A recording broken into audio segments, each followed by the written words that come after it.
Chandorkar. MPSC made simple या YouTube चॅनलवर तुमचं स्वागत आहे.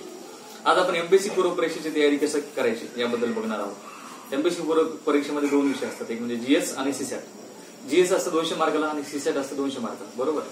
तर जीएस जे आहे त्याची कशी तयारी करायची आपण पाहूया. जीएस मध्ये 100 प्रश्न असतात आणि प्रत्येक प्रश्न 2 मार्काला असतो आणि 0.66 निगेटिव्ह आहे. म्हणजे कसं की 3 जर आपले प्रश्न चुकले तर त्यामध्ये 2 मार्क वजा होतात प्रत्येक प्रश्नामागे. त्यामुळे ते अॅक्युरेसी आणि लॉजिक महत्वाचं आहे. जीएस मध्ये 2 तास वेळ आहे, 100 प्रश्न, भरपूर वेळ आहे. त्यामध्ये आपल्याला कन्सेप्टवर जास्त भर द्यायचा आहे, लॉजिकवर भर द्यायचा आहे. ठीक आहे. तर एमपीएससी पूर्व परीक्षेमध्ये जास्तीत जास्त मार्क घेणं का महत्वाचं आहे, त्यासाठी 2 गोष्टी आहेत. पहिली गोष्ट म्हणजे की एमपीएससी जी सेकंड की असते त्या सेकंड कीनुसार बरेच चेंज होतात, 10-15 मार्काची. त्याची धाकधूक आपल्याला नसते. समजा 30-40 मार्क लीड असेल तर मग सेकंड कीने एवढा काही फरक पडत नाही. आणि दुसरी गोष्ट, आपल्याला 31 मार्काची लीड आहे, समजा एक एक्सपेक्टेड कट ऑफ दरवेळेस क्लास वगैरे घोषित करतात, त्यापेक्षा 30-40 मार्काची लीड असेल आपल्याला तर एक एमपीएससी मेन्स अभ्यास आपल्याला लगेच सुरू करता येतो. किंवा काय होतं की एक कॉन्फिडन्स येऊन जातो, आपल्याला प्रीच्या कट ऑफवर बघायची गरज लागत नाही. ठीक आहे. 2 गोष्टीसाठी एमपीएससी पूर्व परीक्षा ही अतिशय महत्वाची आहे. जास्तीत जास्त स्कोअर करणं पण खूप महत्वाचं आहे. जीएस मध्ये 100 ते 110 मध्ये स्कोर यायला पाहिजे आणि सीसॅट मध्ये 140-150 असं मिळून 260 वगैरे स्कोर आला तर त्या वर्षीच्या पेपरच्या डिफिकल्टी लेवलनुसार तरी it is a good score. तुम्ही कट ऑफच्या 30-40 मार्क वर असता. तर आपण आजच्या परीक्षेत पाहूया की आजच्या भागात पाहूया की एमपीएससी पूर्व परीक्षेमध्ये कुठल्या विषयाची कशी तयारी करावी. मी कंबाईन पूर्व परीक्षेमध्ये लेक्चरमध्ये सांगितलं की दिवसाचे स्लॉट कसे असावे, अभ्यास कसं करावा. ठीक आहे. त्यानंतर पेपर अनालिसिस, जे नवीन विद्यार्थी आहेत त्यांनी पेपर अनालिसिस आणि सब्जेक्टचा सिलेबस बघून घ्या. हे त्या कंबाईनच्या लेक्चरमध्ये सांगितलं, ते मी इथे रिपीट नाही करणार. फक्त जो आपला दिवसाचा स्लॉट असतो त्यामध्ये दुपारचा स्लॉट आहे, त्यामध्ये तिकडे आपण मेंटल ॲबिलिटी वगैरे घ्यायचो, मध्ये मध्ये पेपर घ्यायचो, तिथे आपण सीसॅट घ्यायचो. सीसॅटचं काय करायचं, एक दिवस पेपर सोडवणे, दुसऱ्या दिवशी त्या पेपरचं अनालिसिस वगैरे आणि तिसऱ्या दिवशी आपल्याला न येणारे प्रॉब्लेम्स, असे 3 दिवस रिपीट करत राहायचे. ठीक आहे. हा सीसॅटचा दुपारचा स्लॉट द्यायचा ज्या दिवसाच्या शेड्यूलमध्ये आहे तो. त्यानंतर डेली काही गोष्टी करायला पाहिजे. फॉर एक्झाम्पल, मी जेव्हा अभ्यास करायचो तेव्हा एक समाज सुधारक डेली करायचो. समजा आज डॉक्टर बाबासाहेब आंबेडकरांविषयी माहिती घेतली, उद्या महात्मा फुलेंविषयी माहिती घेतली, बरोबर. असे एक महत्वाचे 10 समाज सुधारक डेली करायचे, पुन्हा ते रिवाइज करत राहायचे. त्यानंतर पॉलिटीचे काही महत्वाचे आर्टिकल्स आहेत, अमेंडमेंट्स आहेत, डेली करायला पाहिजे. एक 10 अमेंडमेंट्स, एक 10 आर्टिकल्स. ठीक आहे. आणि त्यानंतर प्लॅनिंग, प्लॅनवर प्रश्न असतो, आपण इकॉनॉमिक्समध्ये बघू. तो प्लॅन एक करायचा दररोज. आज पहिला प्लॅन केला, उद्या दुसरा, परवा तिसरा, असे 12 प्लॅन झाले की ते रिवाइज करायचे. या 3 गोष्टी त्या विषयाचा अभ्यास करताना तुम्ही डेली करायलाच पाहिजे. ठीक आहे. त्यानंतर 4 ते 5 विषय अतिशय चांगल्या प्रकारे करा, ज्यामध्ये पॉलिटी अतिशय महत्वाचा विषय आहे. त्यानंतर सायन्स, करंट अफेअर्स, जॉग्राफी आणि एन्व्हायरमेंट, हे 4 विषय अतिशय चांगल्या प्रकारे करा. इकॉनॉमिक्समध्ये बेसिक कन्सेप्ट तुम्हाला येऊन जाते. इतिहासावर कमी फोकस करा. ठीक आहे. यामध्ये एखादा विषय किंवा एखादा पार्ट स्किप केला तरी चालेल. इथे मॅक्झिमम स्कोअर करणं एम आहे, पण एखाद्या विषयामध्ये विनाकारण जास्त वेळ देण्यापेक्षा जिथे मॅक्झिमम आउटपुट येतं तिथे फोकस करायला पाहिजे. म्हणतात की मिनिमम सोर्सेस मॅक्झिमम रिव्हिजन. त्यामुळे मॅक्झिमम आउटपुट येण्यासाठी मिनिमम सोर्सेसमध्ये मॅक्झिमम रिव्हिजन कसं करता येईल हे पाहायचं. तर आता आपण बघूया की एमपीएससी पूर्व परीक्षेमध्ये जो पॉलिटी विषय आहे, सगळ्यात महत्वाचा विषय पॉलिटी. पॉलिटी विषयाचे 2-3-4 फायदे आहेत की हा अतिशय महत्वाचा विषय आहे, स्कोरिंग विषय आहे. दुसरी गोष्ट, तो किती वेळ वाचता तरी नवीन वाटतो, त्यामुळे कसं बोर होत नाही. तिसरी गोष्ट अशी आहे की या पॉलिटी विषयामध्ये पुस्तकाच्या बाहेरचा सहसा प्रश्न येत नाही. आणि चौथी महत्वाची गोष्ट आहे की पॉलिटीच्या जे प्रश्न असतात त्याची अॅक्युरेसी खूप एकदम करेक्ट अॅक्युरेसी असते. त्यामध्ये समजा प्रश्न आले, त्याचे ऑप्शन्स आले की लगेच आपलं उत्तर येऊन जातं. अशा प्रकारे पॉलिटीचे 3 ते 4 फायदे आहेत. त्यामुळे पॉलिटी हा विषय करायला पाहिजे. मी तर बऱ्याचदा सांगतो की वेगवेगळ्या स्लॉटमध्ये की तुम्हाला जो स्लॉट बोर होते त्यामध्ये पॉलिटी घ्या आणि डेली पॉलिटी घ्या. ठीक आहे. समजा आपण रात्री 9 ते 11 मी सांगतो की डेली पॉलिटी घ्या. कारण पॉलिटी विषयामुळे एमपीएससी पूर्व परीक्षेला आहेच 15 ते 16 प्रश्न येतातच. एमपीएससी मुख्य परीक्षेला 100 मार्काला पॉलिटी आहे. त्यात असिस्टंट या मुख्य परीक्षेला 50 ते 60 मार्काला पॉलिटी आहे. त्यानंतर विविध परीक्षेला पण 10 ते 15 मार्काला पॉलिटी येतं. त्यामुळे पॉलिटी हा विषय अतिशय महत्वाचा आहे. त्यामुळे तुम्ही पॉलिटी हा विषय डेली करा, वारंवार करा. त्यामुळे तुमचा तो हँड व्हायला मदत होईल. एक 3 ते 4 विषय आपले हँड लागतातच. ठीक आहे. आता पॉलिटीसाठी रेफरन्स बुक कुठले वाचायचे, तर जे इंग्लिशमधून तयारी करतात त्यांनी Indian polity by M Laxmikanth हे पुस्तक वाचा. अतिशय चांगलं पुस्तक आहे. फर्स्ट टू लास्ट पेज व्यवस्थित रिवाइज करा. It is Bible of polity. जर जे मराठीतून तयारी करतात त्यांनी रंजन कोळंबे सरांचं पॉलिटीचं पुस्तक आहे ते वापरू शकता, किंवा के सागरचं पॉलिटीचं पुस्तक आहे ते बघू शकता. आणि दुसरा पार्ट आहे पॉलिटीमध्ये पंचायत राज. पंचायत राजसाठी किशोर लोटे सरांचं पुस्तक आहे ते बघा, किंवा तात्याच्या ठोकामधला जो पॉलिटीचा पंचायत राजचा पार्ट आहे तेवढा बघून घ्या. ठीक आहे. पंचायत राजचा जो पार्ट आहे तो पूर्व परीक्षेला जास्त फोकस करायची गरज नाही. एखादा प्रश्न येतो त्यामध्ये सरपंच किंवा ग्रामपंचायत आणि जिल्हा परिषद एखादा प्रश्न तुम्ही बघा. सहसा तात्याचा ठोकाच एकदा रिवाइज करा, कारण जास्त डिटेल जाण्याची गरज नाही पहिला तरी. आणि जे नवीन विद्यार्थी तयारी करतात त्यांनी संविधान म्हणून एक एपिसोड आहे युट्यूबवर, त्यांनी संविधानाचे एपिसोड पाहू शकता, ज्यामध्ये अतिशय चांगल्या रीतीने संविधानाचे डिबेट दिलेले आहेत.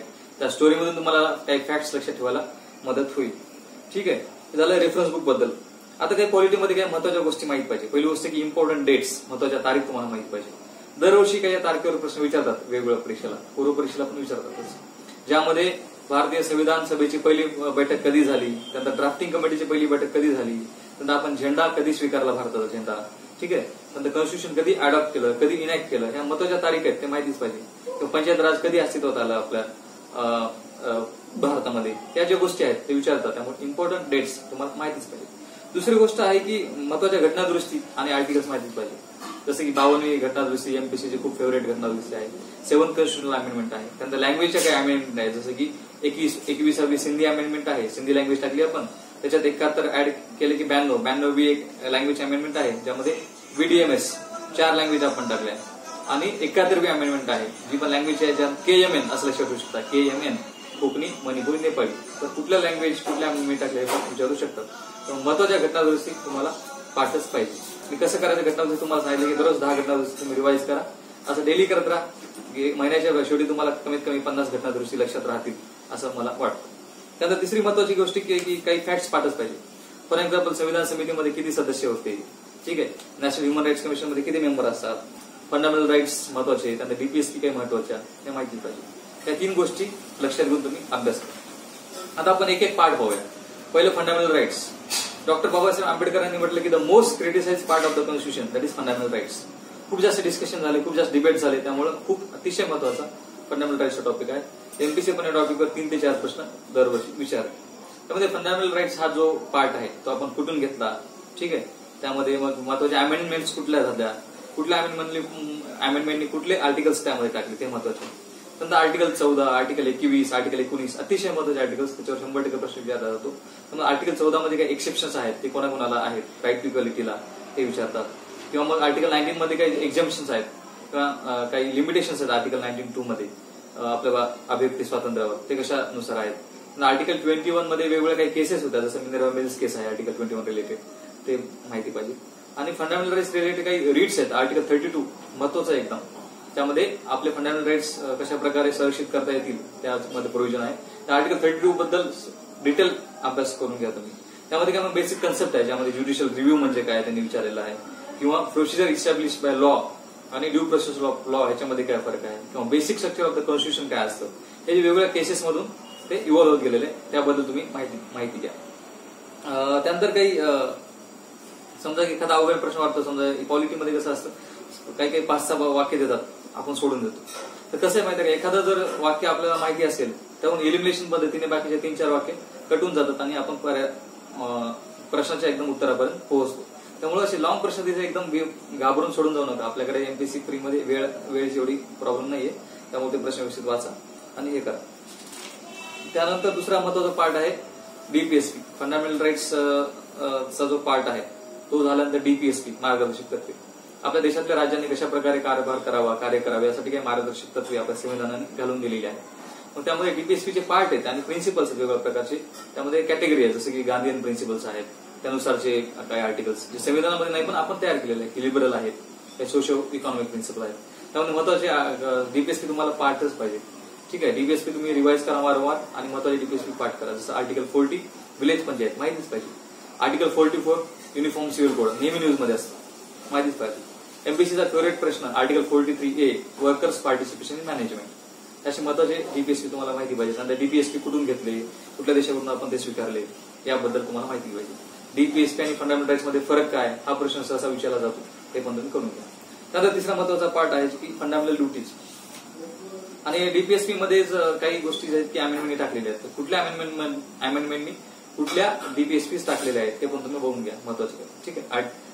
44 आणि 42 जे अमेंडमेंट आहे ते खूप महत्वाचे अमेंडमेंट आहे, ते तुम्ही व्यवस्थित बघून घ्या. त्यामध्ये या सगळ्या फंडामेंटल्स मध्ये कुठल्या गोष्टी टाकल्या, त्यानंतर डीपीएसपी मध्ये कुठल्या गोष्टी टाकल्या, या सगळ्या महत्वाच्या आहेत. त्यानंतर फंडामेंटल ड्युटी जे आलेल्या आहेत ते पण 42 अमेंडमेंटने ऍक्टने आलेल्या आहेत. मग फंडामेंटल ड्युटीज मग कुठल्या कमिटीने आल्या, मग किती होत्या, मग नंतर कुठली ऍड केली, ठीक आहे, याबद्दल तुम्ही माहिती घ्या. फंडामेंटल ड्युटीज मग आपण कुठल्या देशाकडून स्वीकारल्या यामध्ये बघून घ्या. ठीक आहे, तर फंडामेंटल राईट्स, डीपीएसपी आणि फंडामेंटल ड्युटीज हा ओव्हरऑल एक पार्ट आहे. तो चांगल्या रीतीने अभ्यास करा. त्यावर तुम्हाला एक 5 ते 6 प्रश्न येऊ शकतात. कशा प्रकारचे प्रश्न येतात त्याबद्दल मी तुम्हाला सांगितलं. महत्वाचे आर्टिकल्स, महत्वाच्या कमिटीज, ठीक आहे, महत्वाचे अमेंडमेंट्स आणि महत्वाच्या केसेस चांगल्या प्रकारे फोकस करा. दुसरा महत्वाचा पार्ट आहे हिस्ट्री आणि मेकिंग ऑफ द कॉन्स्टिट्यूशन, ज्यामध्ये आपल्या देशाचं कॉन्स्टिट्यूशन कशा प्रकारे तयार झालं इंग्रजाच्या काळापासून. त्यामध्ये रेग्युलेटिंग ऍक्ट आहे 1773चा, त्यामध्ये कुठले कुठले प्रोव्हिजन होते. वेगवेगळ्या प्रकारचे चार्टर ऍक्ट आले, त्यामध्ये कुठले प्रोव्हिजन होते, जसं की सिव्हिल सर्व्हिसेस कमिटीची स्थापना कधी झाली हा प्रश्न विचारला जातो. त्यानंतर आपला 1857 उठाव झाला, त्यानंतर खूप जास्त रिफॉर्म केले.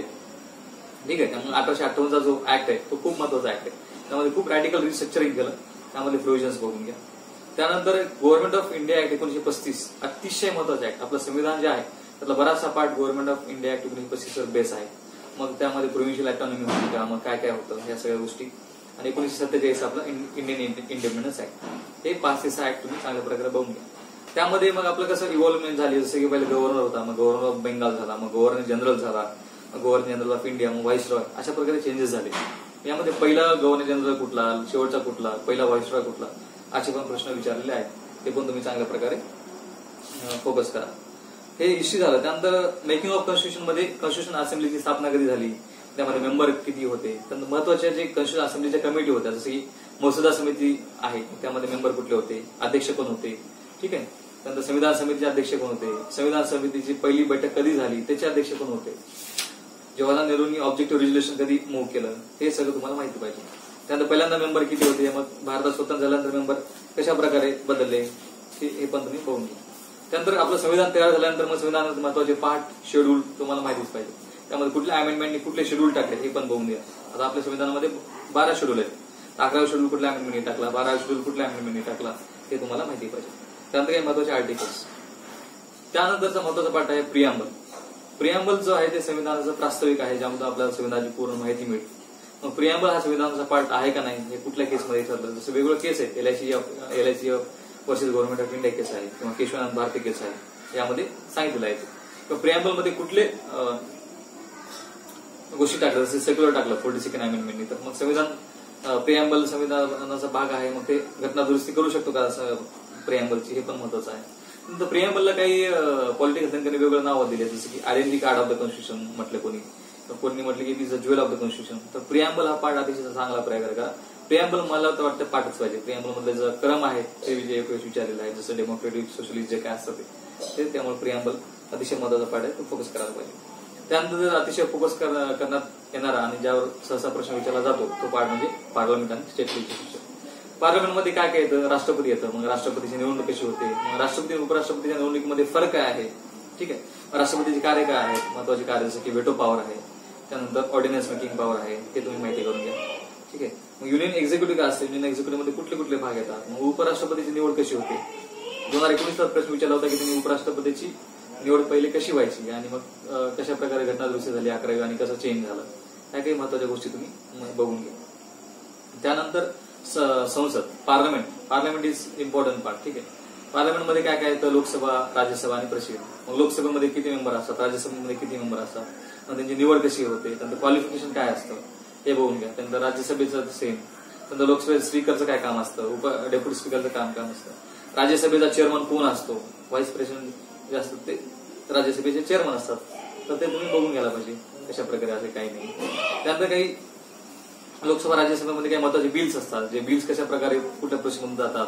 मग समजा लोकसभा जर लॅप्स झाली तर मग ते बिल कसे होतात, लॅप्स होतात का नाही, मग ते राहतात का, कुठले बिल्स राहतात, हे महत्वाच्या गोष्टी आहेत, ते बघून घ्यायला पाहिजे. त्यानंतर काही महत्वाच्या कमिटी आहेत लोकसभेत, जसं की पब्लिक अकाउंट कमिटी आहे. त्यानंतर काही मोशन्स आहेत, जसं की नो कॉन्फिडन्स मोशन एमपीसीचा आवडता आहे, ते नेहमी प्रश्न विचारतात, कधी घेतलं काय नाही. काही महत्वाचे इंडियन इनोव्हेशन आहेत, जसं की 0 आवर की इंडियन इनोव्हेशन आहे, वेगवेगळ्या प्रकारचे आवर असतात दिवसाचे संसदेमध्ये. क्वेश्चन आवर आहे, त्यानंतर स्टार क्वेश्चन, आन्सर क्वेश्चन आणि क्वेश्चन आवर 0 आवर असतं. तर 0 आवर काय आहे, मग कधी आला 0 आवर, हे असे काही प्रश्न विचारले आहेत ते तुम्ही फोकस करा. नंतर काउन्सिल ऑफ मिनिस्टरमध्ये मग पीएमची निवड कशा प्रकारे केली जाते, त्यासाठी कुठला क्रायटेरिया आहे, मग पीएम कुठल्या सभागृहाचा सदस्य असायला पाहिजे, लोकसभेचा असायला पाहिजे का राज्यसभेचा असायला पाहिजे, या सगळ्या महत्वाच्या गोष्टी बघून घ्या. तर हे झालं लोकसभा, संसद, राष्ट्रपती. तसंच राज्यामध्ये पण राज्यपाल, विधानसभा आणि विधान परिषद आहे. तर मग राज्यपालाची निवड कशी होते. ठीक आहे, मग राज्यपालाची निवड झाल्यानंतर मग राज्यपाल कुठल्या प्रकारचे सदस्य अपॉइंट करतो, जसं राष्ट्रपती अपॉइंट करतो, काही नॉमिनेट करतो सदस्य राज्यसभेवर, तसं मग राज्यपाल करतो का, अँग्लो इंडियन कम्युनिटीचे काही सदस्य अपॉइंट करतो का, हा प्रश्न मागे विचारलेला आहे. त्यांना मुख्यमंत्र्याचे जे निवडणूक होते किंवा नेमणूक होते त्यासाठी काही कन्व्हेन्शन आहे का किंवा संविधानामध्ये काय तरतुदी आहेत, ह्या गोष्टी तुम्ही बघून घ्यायला पाहिजे. त्यानंतर काउन्सिल ऑफ मिनिस्टर जे असते ती कशा प्रकारे विधानसभेला जबाबदार असते, त्यामध्ये काय महत्वाचे आर्टिकल 70 जसं फंक्शन ऑफ प्राईम मिनिस्टर, तसं article 167 function of chief minister आहे ते बघून घ्या. त्यानंतर विधान परिषद कशा प्रकारे तयार होते त्याचं महत्वाचं आर्टिकल 169 आहे. त्यानंतर मग त्यासाठी स्पेशल मेजॉरिटी लागते का सिंपल मेजॉरिटी लागते, ह्या गोष्टी. त्यानंतर कुठल्या कुठल्या राज्यामध्ये विधान परिषद आहे हे पण तुम्हाला माहिती पाहिजे. ठीक आहे. त्या अशा प्रकारे विधानसभा, विधान परिषद आणि मुख्यमंत्री हे स्टेट लेवलला तुम्ही बघून घ्यायला पाहिजे. त्यानंतर अजून फोकस करायचा भाग म्हणजे कॉन्स्टिट्युशनल आणि नॉन कॉन्स्टिट्युशनल बॉडीज. काही आपल्या कॉन्स्टिट्युशनल बॉडीज आहेत अतिशय महत्वाच्या, ज्यामध्ये इलेक्शन कमिशन आहे, त्यानंतर कॅग आहे, अटॉर्नी जनरल आहे, नॅशनल कमिशन फॉर SC आणि ST आहे. या काही महत्वाच्या बॉडीज UPSC आणि स्टेट पब्लिक सर्व्हिस कमिशन आहे. त्या महत्वाच्या बॉडीजवर प्रश्न असतो म्हणजे असतोच. हे बॉडीज असा दर आठवड्याला तुम्ही रिवाइज केला पाहिजे आणि ओव्हरऑल एक चार्ट बनवा त्याचा, तुम्हाला ते रिवाइज करायला सोपं जाईल. यामध्ये काय विचारतात की त्यांचा टेन्युअर काय होता, मग ते इलेक्शन कमिशनचे जे मेंबर आहेत रिटायर मध्ये काम करू शकतात की नाही, त्याचा जे पगार होतो तो कशा प्रकारे होतो, मग ते जे रिपोर्ट देतात तो राष्ट्रपतीला देतात का संसदेला देतात, असे प्रश्न विचारले जातात. इलेक्शन कमिशनर मध्ये चीफ इलेक्शन कमिशनर आणि बाकीच्या इलेक्शन कमिशनर मध्ये काय फरक आहे, UPSCच्या मेंबरला काढण्याची प्रोसिजर काय आहे, असे पण प्रश्न त्यांनी विचारलेले आहेत. ठीक आहे. हे झालं कॉन्स्टिट्युशनल बॉडीज. कॉन्स्टिट्युशनल बॉडीज मध्ये कॅग हे अतिशय पॉवरफुल बॉडी आहे. त्यामध्ये कॅगचा आर्टिकल कुठला आहे, कॅगला कशा प्रकारे काढलं जातं, रिमूव्हल प्रोसिजर काय आहे. त्यानंतर अटॉर्नी जनरल जो आहे तो कुठल्या सभेत भाग होऊ शकतो, कुठे बोलू शकतो, ठीक आहे, कमिटीचा मेंबर होऊ शकतो का नाही, अशा काही एक्सेप्शनल गोष्टी त्यांनी विचारल्या. त्यामुळे कॉन्स्टिट्युशनल बॉडी चांगल्या प्रकारे करा, अंदर आठवड्यात तुम्ही रिवाइज करा. त्याचं लक्षात ठेवा की बॉडी, मग त्याचं टेन्युअर, मग ते रिटर्न काम करू शकतात का, अशा प्रकारे चार्ट बनवा आणि रिवाइज करा. त्यानंतर नॉन कॉन्स्टिट्युशनल बॉडीमध्ये नॅशनल ह्युमन राईट्स कमिशन ही बॉडी, त्यानंतर RTI अशा प्रकारच्या बॉडी आहेत, ज्या चीफ इन्फॉर्मेशन कमिशनर, अशा बॉडीज फोकस केलेल्या आहेत. त्यामध्ये NHRC मध्ये नॉमिनेटेड मेंबर कुठले किंवा एक्स ऑफिसर मेंबर कुठले असतात, त्यानंतर त्यांच्या ज्या मेंबर्सचा कालावधी किती असतो, 5 वर्ष, 70 वर्ष, अशा प्रकारे एज 70.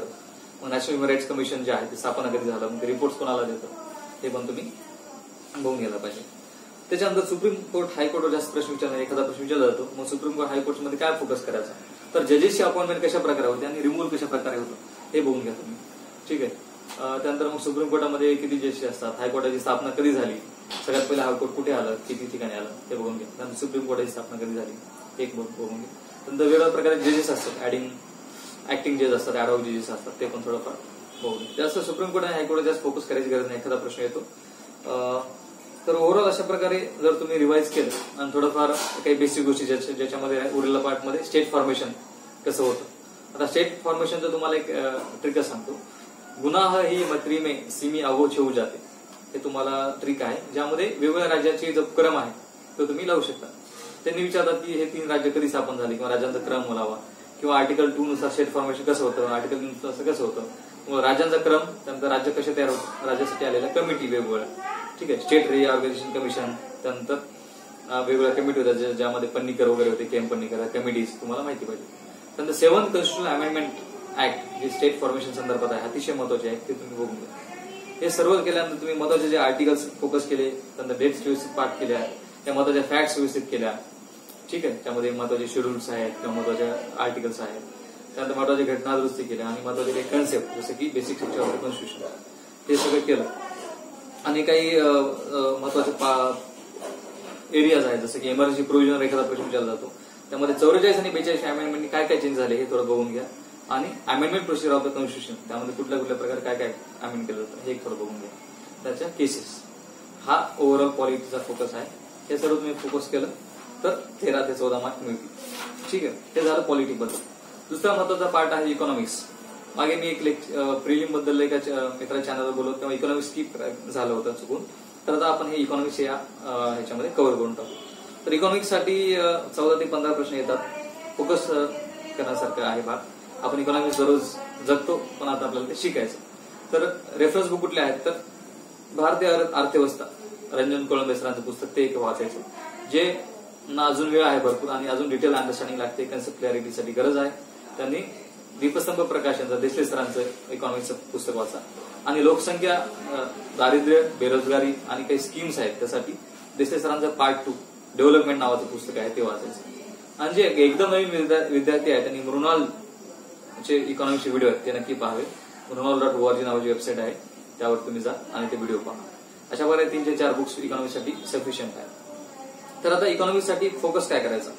इकॉनॉमिक्स मध्ये काही काही गोष्टीवर कसं आहे की काही काही स्कीमवर प्रश्न विचारले जातात, काही काही कमिटीवर विचारले जातात, काही डेटा, काही फॅक्ट्स, काही कन्सेप्ट, या सगळ्या गोष्टी आहेत. तर सगळ्यात महत्वाचा पार्ट इकॉनॉमिक्स मध्ये आहे प्लॅनिंग.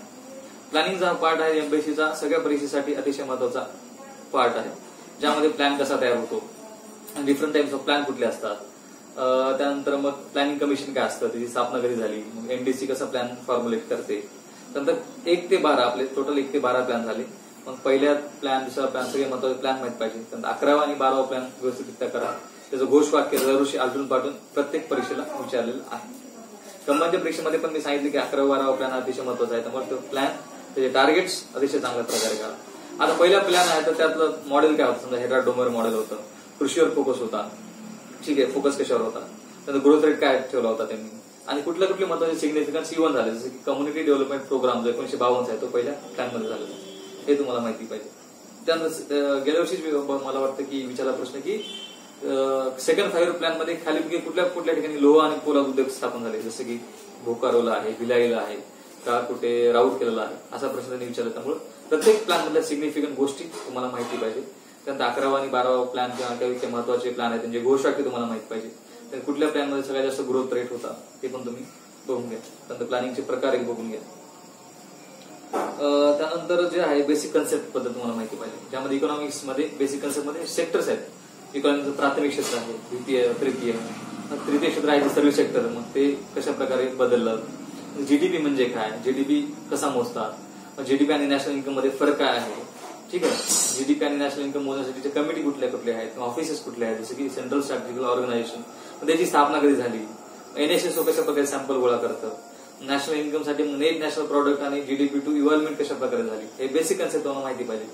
त्यानंतर जीडीपी मध्ये सर्व्हिस सेक्टरचा वाटा कशा प्रकारे वाढत गेला, शेतीचा कशा प्रकारे कमी होत गेला, उद्योगाचा कसा स्थिर राहिला, हे सगळं बेसिक कन्सेप्ट तुम्ही बघून घ्या. त्यासोबतच जे ह्युमन डेव्हलपमेंट आहे त्या संदर्भात काही बेसिक गोष्टी ते विचारतात, ज्यामध्ये ह्युमन डेव्हलपमेंट इंडेक्स आहे, एसडीआय बद्दल प्रश्न एक असतो म्हणजे असतोच. त्यामध्ये एसडीआय पहिल्यांदा कधी आला, एसडीआय 2019-20 किती रँक आहे आपला, ठीक आहे, एसडीआय कॅल्क्युलेशन मध्ये कुठल्या गोष्टी घेतल्या जातात. एसडीआय बरोबर बाकीचे आहे, जसं की जेंडर इनइक्वालिटी इंडेक्स आहे, GII, ठीक आहे, ते आहे. किंवा त्यांनी विचारलं की ह्युमन पॉवर्टी इंडेक्स कधीपासून घेतला आपण, किंवा ह्युमन पॉवर्टी इंडेक्स HPI कोण काढतो किंवा कुठले इंडिकेटर वापरतात. या सगळ्या एसडीआय संदर्भात काही स्कीम्स आहेत मग, जसं की MD जे आहे मिलेनियम डेव्हलपमेंट गोल त्याच्याबद्दल, किंवा SDG आहे, SDG टार्गेट किती होते किंवा गोल किती होते, अशा प्रकारे विचारलं जातं. तर ह्युमन डेव्हलपमेंट इंडेक्स किंवा मानवी विकास निर्देशांच्या संदर्भात ते महत्वाच्या गोष्टी तुम्ही करायला पाहिजे. आवडतं टॉपिक पॉवर्टीमध्ये बेसिक कन्सेप्ट माहिती पाहिजे. ऍब्सोल्यूट पॉवर्टी म्हणजे काय, रिलेटिव्ह पॉवर्टी म्हणजे काय, पॉवर्टीच्या महत्वाच्या कमिटीज, त्याचं इसवीसन, त्यानंतर निकष कसे चेंज होत गेले, त्यानंतर अतिशय महत्वाच्या कमिटी म्हणजे रंगराजन आणि तेंडुलकर कमिटी, ठीक आहे, त्या दोघांचा क्रायटेरिया काय होता, त्यानंतर त्यांनी कुठले निकष वापरले, आणि 2011-12 मध्ये त्यांचा ऍक्च्युअल पॉवर्टीचा फॅक्ट्स, रंगराजन आणि तेंडुलकर कमिटीच्या फॅक्ट्स पार्टच करा. त्यानंतर काही महत्वाच्या कमिटीबद्दल त्यांनी जोडालावामध्ये वगैरे विचारतात, जसं की ओझा कमिटी आहे, आला कमिटी आहे, त्यांच्या काही पॉवर्टीचे स्टॅटिक्स बघून घ्या. ग्रामीण भागासाठी कुठली कमिटी होती, शहरी भागासाठी कुठली होती, ते पण तुम्ही बघून घ्या, ठीक आहे. पॉवर्टी जो प्रश्न आहे तो स्किप करू नका. त्यानंतर 11-12 जर महत्वाच्या फॅक्ट्स केल्या तर तुम्हाला अतिशय चांगल्या प्रकारे मार्क मिळतील, आणि याच्यावर प्रश्न येतो म्हणजे येतोच, ठीक आहे. त्यानंतर बेरोजगारीमध्ये वेगवेगळ्या प्रकारची बेरोजगारी आहे, छुपी बेरोजगारी, हंगामी बेरोजगारी, सायक्लिक अनएम्प्लॉयमेंट, अशा प्रकारे आहे. मग बेरोजगारी टाईप कुठले आहेत, बेरोजगारी कशा प्रकारे मोजली जाते, त्यामध्ये वेगवेगळ्या प्रकारचं आहे. एनएसएसओ मोजताना जे करंट डेली स्टेटस CDS आहे, UPSS नावाचं स्टेटस आहे, ते डायरेक्टली प्रश्न एमपीएससीने विचारलेले आहे. बेरोजगारीबद्दल एनएसएसओ कशा प्रकारे मेजरमेंट करतो, पण बेरोजगारीचा डेटा बघण्याची गरज नाही, जसं एनएसएसओ डेटा थोडे डिटेल करण्याची गरज नाही, पण टाईप्स बघून घ्या. तर एनएसएसओ मेजर करते ते 3 टाईप्स कुठले ते पण बघून घ्या. त्यानंतर योजना कुठल्या आहेत बेरोजगारी आणि दारिद्र्य कमी करण्यासाठी ते बघून घ्या, ठीक आहे. मी नेहमी सांगतो MG नरेगा योजना खूप महत्वाची आहे, ठीक आहे. महात्मा गांधी रोजगार हमी योजना ही योजना याबद्दल प्रश्न विचारतात की किती दिवस काम दिलं जातं, किती किलोमीटर मध्ये काम दिलं जातं. त्यानंतर इंदिरा आवास योजनाबद्दल विचारतात, कधी स्थापना झाली, कोणाला घर दिलं जातं, टार्गेट ग्रुप काय, प्रत्येक योजना कधी स्थापन झाली, तिचा टार्गेट ग्रुप काय, हे महत्वाचं आहे तुम्हाला, ते बघून घ्या. जवाहर रोजगार योजना ती कधी सुरू झाली. त्यानंतर आता सध्या रिसेंटली चालू NRLM जी आता दीनदयाल उपाध्याय अंत्योदय योजना म्हणून चालू आहे, प्रश्न विचारले जातात. त्यामुळे त्या महत्वाच्या स्कीम्स आहेत ते तुम्ही बघून घ्या. तसं देसले पार्ट 2चं अतिशय चांगलं पुस्तक आहे, ज्यामध्ये त्या स्कीमचं इतिहासापासून कशा प्रकारे इव्हॉल्वमेंट झालं ते दिलेलं आहे. ठीक आहे, झालं विविध प्रकारच्या योजनाबद्दल. आणि जो पार्ट आहे बेरोजगारी, पॉवर्टी आणि अनएम्प्लॉयमेंट, यासाठी स्कीम्स नक्कीच चांगल्या प्रकारे करा. स्कीमवर प्रश्न विचारला जातो म्हणजे जातो. काही स्कीम मध्ये कसं राहतं की समजा महात्मा गांधी रोजगार हमी योजनेमुळे काय फायदा झाला, 3-4 पर्याय असतात आणि 4ही पर्याय बरोबर असतात. त्यामुळे ऑल द अबोव अशा इकॉनॉमिक्स मध्ये बऱ्यापैकी प्रश्न उत्तर ऑल द अबोव येऊन जातं. त्यानंतर बजेट आणि फिस्कल पॉलिसीवर प्रश्न राहतो. त्यामध्ये बजेट कशा प्रकारे मानलं जातं, बजेटमध्ये काय काय प्रोव्हिजन इन्क्लूड आहेत, एक्झॅक्टली बजेट कोण मानतं, देशाचं डिपार्टमेंट ऑफ इकॉनॉमिक अफेअर्स जे आहे ते मानतं. त्यानंतर आर्टिकल काय आहे बजेटमध्ये, त्यानंतर वेगवेगळ्या प्रकारचे अकाउंट्स आहेत त्यामध्ये आपण पैसे ठेवतो ते माहिती पाहिजे. त्यानंतर वेगवेगळ्या प्रकारच्या कमिटीज आहेत बजेट रिलेटेड ते तुम्हाला पाहिजे. त्यानंतर आपली जी फिस्कल पॉलिसी आहे, फिस्कल पॉलिसी बद्दल माहिती पाहिजे, कशा प्रकारे आपल्या देशाची फिस्कल पॉलिसी होती. त्यामध्ये fiscal responsibility and budgetary management act आहे, FRB ऍक्ट, त्याबद्दल माहिती पाहिजे. त्याचे टार्गेट्स ग्रुप काय आहे ते, त्यानंतर डिफरंट टाइप्स ऑफ बजेट आहे ते प्रकार पण तुम्हाला माहिती पाहिजे. त्यानंतर काही फिस्कल पॉलिसीमध्ये टॅक्सेस असतात. टॅक्स आपण कशा प्रकारे लावतो, डिफरंट टाइप्स ऑफ टॅक्सेस, ज्यामध्ये डायरेक्ट टॅक्स आहेत, इनडायरेक्ट टॅक्स आहेत. मग राज्याचे कर कुठले, मग देशाचे कर कुठले, मग त्यांचा क्रम कशा प्रकारे आहे. टॅक्स रिलेटेड कर आहे जसं लॅफर कर आहे, तसं मग बाकीचे कर पण तुम्हाला माहिती पाहिजे. मग फिलिप्स कर कशाही संदर्भात आहे, लॉरेन्स कर आहे, वेगळ्या प्रकारचे काही आलेख आहेत ते पण तुम्हाला माहिती पाहिजे. ठीक आहे, हे ग्राफ वगैरे पण बघून घ्या. त्यानंतर महत्वाचा टॉपिक आहे महागाई. महागाईवर प्रश्न विचारला जातो. महागाईवर कन्सेप्च्युअल प्रश्न सहसा विचारला जातो. महागाई कशामुळे वाढते, किंवा महागाईमधले इनपुट क्रायटेरिया कुठला आहे, किंवा डिमांड बेस कुठला आहे. मग महागाई कशा प्रकारे मोजायची, त्यामध्ये CPI म्हणजे काय, WPI म्हणजे काय, जसं की होलसेल प्राइस इंडेक्स आहे. ठीक आहे, मग महागाई वाढल्यामुळे काय परिणाम होतात, मग महागाई कशा प्रकारे कमी करायची, मग RBI काय भूमिका घेते, गव्हर्नमेंट कुठली भूमिका घेते, महागाईचे वेगवेगळे प्रकार अशा प्रकारे बघून घेतात. उद्योग, व्यापार आणि शेती हा नेक्स्ट टॉपिक आहे. हा टॉपिकवर जास्त प्रश्न विचारलेला नाहीये, तरी पण शेतीच्या काही महत्वाच्या स्कीम्स आहेत, जसं की प्रधानमंत्री फसल विमा योजना आहे. त्यानंतर हरित क्रांती कशा प्रकारे झाली, मग हरित क्रांतीमध्ये कुठलं वाहन वापरलं, आणि त्यामध्ये कोण होतं हरित क्रांतीमध्ये, भारतामध्ये कोण होतं तेव्हा, नॉर्मल बोर लागून कशा प्रकारे डेव्हलपमेंट केली ते थोडं बघून घ्या. उद्योगमध्ये 1956 जी पॉलिसी आहे, LPG 1951 लिबरलायझेशन, प्रायव्हेटायझेशन, ग्लोबलायझेशन जे मॉडेल आहे ते नक्कीच बघून घ्या. 1991 प्रश्न 100% विचारला जातो. बाकी मग उद्योगामध्ये काही महत्वाच्या गोष्टी जसं की स्पेशल इकॉनॉमिक झोन आहे, नेम्स आहे, थोडंफार बघून घ्या. उद्योगावर जास्त प्रश्न विचारले जात नाही. त्यानंतर परकीय व्यापार जे आहे त्यामध्ये थोडंफार एक्सपोर्ट इम्पोर्ट बद्दल बघून घ्या, कुठल्या देशामध्ये जास्त होतो, कमी होतो हे, आणि कुठल्या वस्तू आपण आयात निर्यात करतो ते थोडंफार बघून घ्या. महत्वाचा टॉपिक आहे ज्यावर दरवर्षी 2 ते 3 प्रश्न विचारतात, तो म्हणजे लोकसंख्या. लोकसंख्या टॉपिक मध्ये नॅशनल पॉप्युलेशन पॉलिसी 1976 चांगल्या प्रकारे करा, 2000 पण करा. दरवर्षी पॉप्युलेशन पॉलिसीवर प्रश्न असतो म्हणजे असतो, त्यामध्ये 2 प्रश्न असतात. त्यामुळे पॉप्युलेशन पॉलिसीनुसार टार्गेट काय होतं आपल्याला लोकसंख्या स्टॅबिलायझेशनचं, टोटल फर्टिलिटी रेट काय असतो, मग आपला 2.1 आहे तर तो कधीपर्यंत अचीव्ह करायचा आहे. मग लोकसंख्याचं जनगणना आहे 2011 स्टॅटिस्टिक्स बघून घ्या, त्यामध्ये पहिले 5 जिल्हे, पहिले 5 राज्य बघून घ्या. कशामध्ये बघताल ते तुम्ही, सेक्स रेशोमध्ये पहिले 5 राज्य, चाइल्ड सेक्स रेशोमध्ये पहिले 5 राज्य, पहिले 5 जिल्हे, शेवटचे 5 जिल्हे, साक्षरतेमध्ये अशा प्रकारे लोकसंख्याचं महत्व स्टॅटिस्टिक्स बघून घ्या. त्यामध्ये देशाच्या सरांचं पार्ट 2 जे आहे त्यामध्ये लोकसंख्या अतिशय चांगल्या रीतीने दिली, त्यामध्ये काही महत्वाच्या फॅक्ट्स दिल्यात. तुम्ही एका पानावर काढा, पहिले 5 शेवटचे 5, आपला ग्रोथ रेट किती आहे, आपली लोकसंख्या जगाच्या किती टक्के आहे, जगात पहिले 5 देश कुठले आहेत, असे काही महत्वाचे फॅक्ट्स मागचे पेपर अनालिसिस करून बघून घ्या आणि लोकसंख्येवर तुम्ही नोट्स काढा.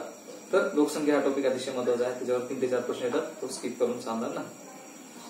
आणि शेवटचा राहिला प्रश्न बँकिंग. बँकिंगवर एखादा दुसरा प्रश्न विचारला जातो. एकदा विचारला होता की RBI जेव्हा मोठा प्रिंट काढत तेव्हा 200 कोटी रुपये सायलेक्ट होते, तर सोन्याच्या स्वरूपात किती आणि पैशाच्या स्वरूपात किती सायलेक्ट होतात अशा प्रकारे विचारलं. बँकिंग रिलेटेड जास्त प्रश्न असतात की RBI रिलेटेड असतात. RBIची महत्वाची कार्य काय, RBI कशी स्थापन झाली, ते नॅशनलायझेशन कधी झालं ते बघून घ्या. तर नाबार्डची स्थापना, मग नाबार्डसाठी कमिटी, मग RIDF फंड असतो तो कुठला असतो, ग्रामीण बँकेबद्दल कमिटी, मग ग्रामीण बँकेची स्थापना कधी झाली, कुठे कुठे ग्रामीण बँक आहे, आणि काही बेसिक कन्सेप्ट ज्यामध्ये repo rate, reverse repo rate, त्यानंतर मॉनिटरी पॉलिसी काय असते, ठीक आहे, त्यानंतर प्रायोरिटी सेक्टर लेंडिंग काय असते हे थोडंफार बघून घ्या. बँकिंगवर जास्त फोकस करायचं गरज नाही, 1 ते 2 प्रश्न विचारला तर विचारला जाऊ शकतो. अशा प्रकारे इकॉनॉमिक्स मध्ये बेसिक कन्सेप्ट फोकस करा तुम्ही. त्यानंतर महत्वाच्या योजना, ठीक आहे, महत्वाच्या योजना, त्यानंतर महत्वाच्या काही डेटा फॅक्ट्स माहिती पाहिजे तुम्हाला, महत्वाचा प्लॅन्स जे आहेत त्यामध्ये तुम्हाला सांगितलं, आणि काही जे स्कीम आहे त्याच्यावर लॉजिकवर भर देऊन ऑल द अबोव्ह शोधू शकतात. काही डायरेक्ट प्रश्न असतात, एखादी स्कीम असते त्याचं टार्गेट ग्रुप असतो काहीतरी खालीलपैकी घ्यायला काय फायदा होईल, तर ऑल द अबो बिंदास तुम्ही टिक करू शकता. हे झालं इकॉनॉमिक्स बद्दल. जॉग्राफी हा जो विषय आहे तो जवळपास 15 ते 16 प्रश्नांचा व्यवस्थित अभ्यास केला त्यामध्ये पण चांगले मार्क पडतात. तर जॉग्राफी मध्ये जो फोकस आहे कंबाईन मध्ये पाहिले की आपण महाराष्ट्राचा भूगोल विचारला जातो. इकडे कसं आहे की जगाचा किंवा भारताचा भूगोलावर जास्त फोकस असतो. तर जॉग्राफीसाठी रेफरन्स बुक कुठले वाचायला पाहिजे ते तुम्हाला सांगतो. आधी 5वी ते 12वी स्टेट बोर्डचे पुस्तकं चांगल्या प्रकारे वाचा, व्यवस्थित नोट्स करा, फॅक्ट्स वगैरे. त्यानंतर 11वी 12वीचे जे एनसीईआरटी आहे ते तुम्ही चांगल्या प्रकारे बघून घ्या. ठीक आहे. ज्यांना मराठीमध्ये प्रॉब्लेम आहे, इंग्लिशमध्ये प्रॉब्लेम आहे, त्यांनी मग सुमन सोळंकी सरांचं एक प्राकृतिक भूगोल ज्ञानदीप पब्लिकेशन आहे ते बघू शकता. त्यानंतर जीसी लेवांग एक बुक आहे, त्याचा जो फिजिकलचा जो पार्ट आहे प्राकृतिक भूगोल तो बघून घ्यायला पाहिजे. त्यानंतर महत्वाचा मॅप, जगाचा मॅप असतो किंवा भारताचा मॅप असतो तसा तो मॅप घ्या. जसं की ओरेंट ब्लॅक स्वानचा आहे किंवा अटलास म्हणतो आपण त्याला, वेगवेगळ्या कंपनीचे आहेत तुम्ही घेऊ शकता. तर हे अशा प्रकारे रेफरन्स बुक आहेत. त्यामध्ये 10वी 11वी 12वी जे जुने स्टेट बोर्ड आहे त्याच्यावर फोकस केला पाहिजे. जे 11वी 12वी एनसीईआरटी आहे त्या माझ्याकडे आहेत, तुम्ही लावू शकतो. ते फंडामेंटल हे अतिशय महत्वाचं पुस्तक आहे जॉग्राफी एनसीईआरटी, हे तुम्ही चांगल्या प्रकारे रेफर करा. त्यातले बऱ्यापैकी प्रश्न येतात. आणि जे भारताचा भूगोल आहे इंडियन फिजिकल जॉग्राफी एनसीईआरटी ही आहे 11वी, याच्यातून प्रश्न येतात. आणि 10वीचा भूगोल जो जुना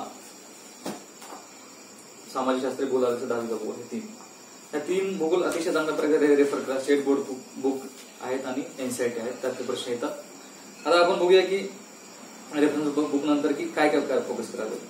बेसिक कन्सेप्ट तुम्हाला माहित पाहिजे, जसं की पाऊस कशा प्रकारे पडतो, त्यानंतर पृथ्वीची निर्मिती कशी झाली, हवामानमध्ये कशा प्रकारे बदल झाले, ते बेसिक कन्सेप्ट माहिती पाहिजे. काही त्यामध्ये फॅक्ट्स माहिती पाहिजे, जसं की लेक टिटिकाका कुठं आहे त्यांनी विचारलं होतं, किंवा आपलं गारो खासी जयंत्या टिकऱ्या कुठल्या राज्यात आहे, किंवा महत्वाची नदी कुठे उगम पावते, अशा काही बेसिक फॅक्ट्स माहिती पाहिजे.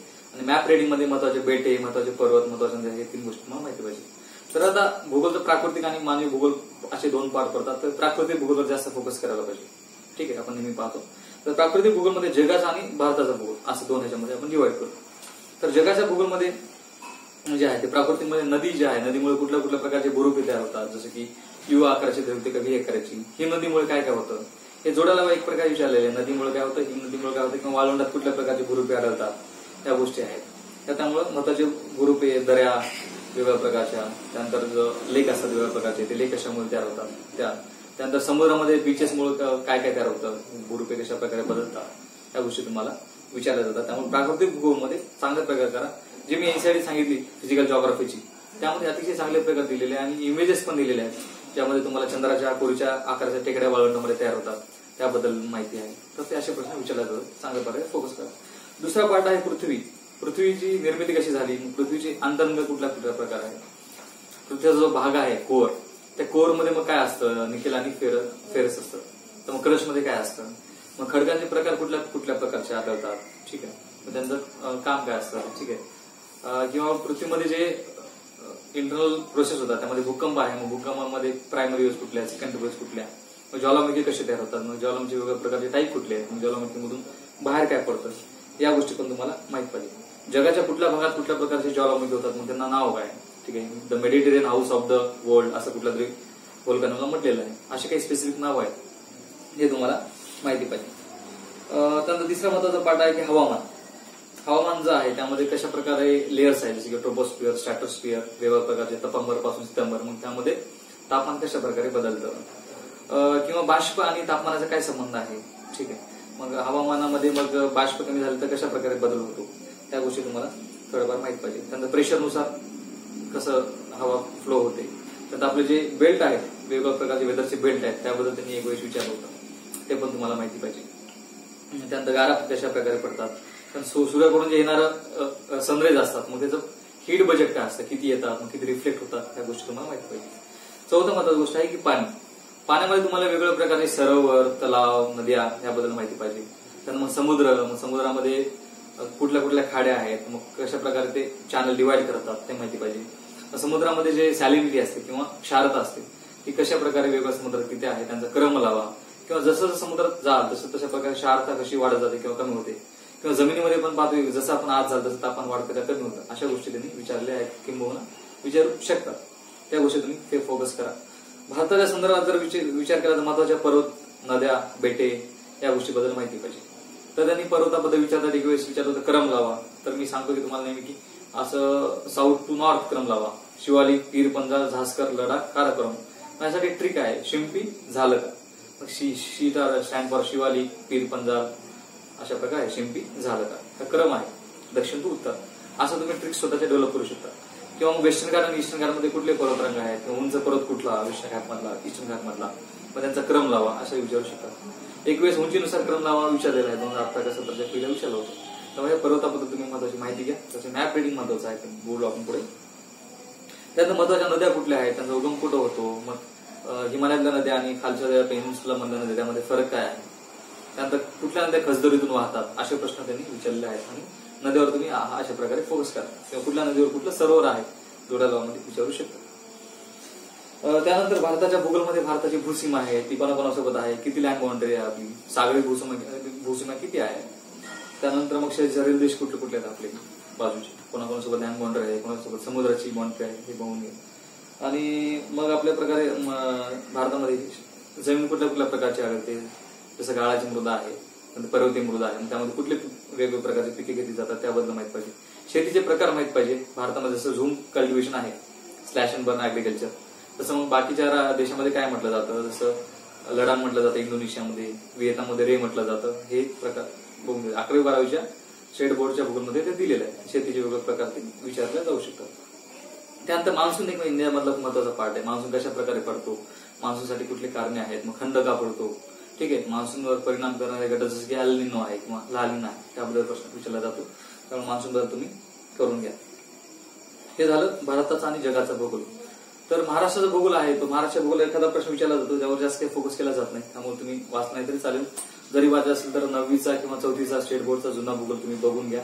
आणि ज्यांना वाचायची इच्छाच आहे त्यांनी मग दीपस्तंभ पब्लिकेशनचं महाराष्ट्र भूगोलचं एक पुस्तक आहे, ज्यामध्ये अतिशय सुटसुटीत मॅप वगैरे दिलेले आहेत, ते तुम्ही बघू शकता.